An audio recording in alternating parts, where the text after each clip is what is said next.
Let me show you how to add color in Blender. It's simple and straightforward. Don't forget to like and subscribe for more tutorials like this.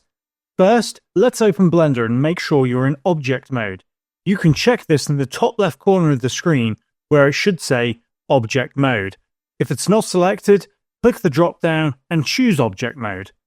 Now, select the object you want to add color to. You can click the object in the 3D viewport to select it. Once selected, go to the Material Properties tab on the right-hand side of the screen. It looks like a red sphere. Click on the New button to create new material for the object. Once you've clicked New, you'll see the material settings appear.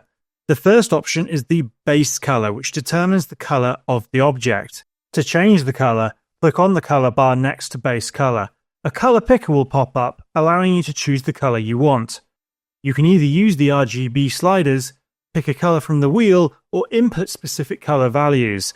If you want a specific color, you can adjust the sliders or use the hex code for that color. Once you've chosen your color, it will be applied to the object. If you want to see how it looks in your final render, switch to Rendered View by clicking the small sphere icon in the top right corner of the viewport. If you want to add more detailed materials, like shiny or metallic finish, you can adjust other settings under the Surface section, such as specular, roughness, or metallic.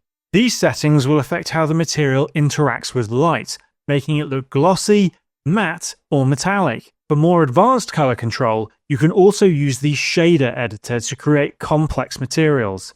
To do this, switch to the Shading workspace at the top of the screen. Here you'll be able to create materials using nodes, which offer more flexibility for color and temperature manipulation. Once you're happy with the color and material setting, you can proceed with your scene and the object will retain its color.